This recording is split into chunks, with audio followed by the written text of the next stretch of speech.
Ayan, sa kalaman ng lahat mga master, ito yung pinakasikat na lugar noong panahon ni Soloista PH. Yan, Big C kung tatawagin. Hindi, meron. Tapos dito yung may sumalpok dyan. May dugo pa ganyan mas. Year 2016. May dugo pa. Yan, ito yung 16 or 17. Yung lokal. Tapos ito yung lokal. Alam niya. Oo.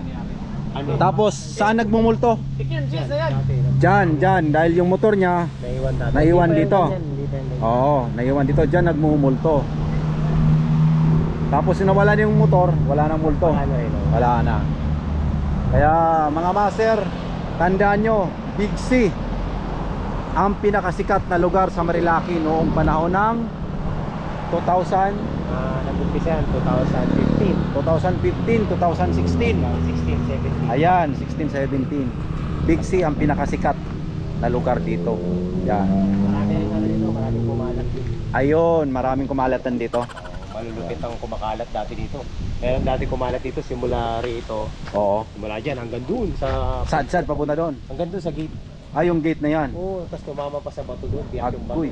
Patay, ang lakas pala. Malupit yung buhay. Buhay. Buhay. Kita nyo ang lupit pala noon, master. Naging lang. Naghihingalo pa. Oo. Ibig sabihin talaga pinakamalupit siya.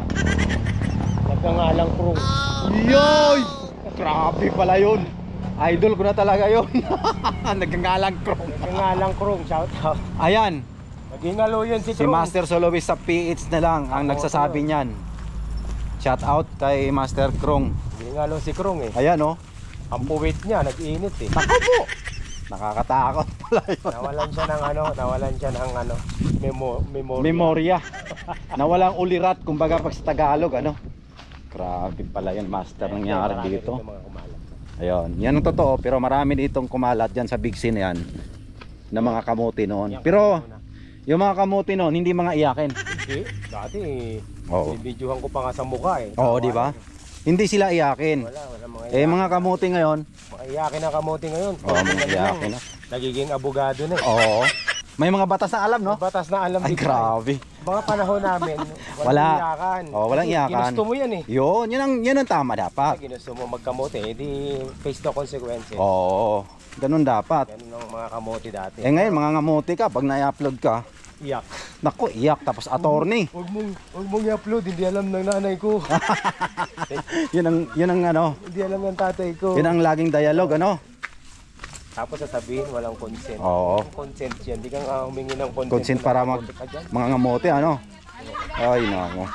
Ayan mga master, tandaan nyo. Katotohanan yan, kaya Oh. ayaw nila ma-upload kasi takot sila mahuli. Mahuli. Yun lang ang point doon. Sa ngayon, master. Oo. Takot sila mahuli. Pag na-upload kasi sila, kitang-kita, kuwang-kuha, no? Kasi mga nag-upload ngayon, wala nang ano. Wala nang Binibilang mo yun? wala nang blard. Pati plaka, kuha. Ayan. Bahala kayo, basta ganun talaga ang mga kamote ngayon. Oo. Mga kamote ngayon, mga balat sibuyas. Paano masabi?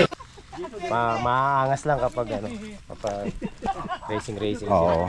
Maangas, tapos ano? Pag Pag kumalat. nangungaw na eh. Oo, yun. Tawag na ng tropa eh. Oo. Si Ronnie, nanap talaga. Lahat ng tropa tinatawag na para kumampi, ano? Kahit baluktot, Tinutuwid. tinutuwid. Yun ang ano, yun ang Pinapanday pa nga. grabe na yun pag pinanday. Tinuwid na pinanday pa. Grabe. Malupit to, nanghingi pa ng kampi sa pulis. Oo, sa pulis pa, no? O di ba sir, hindi dapat to.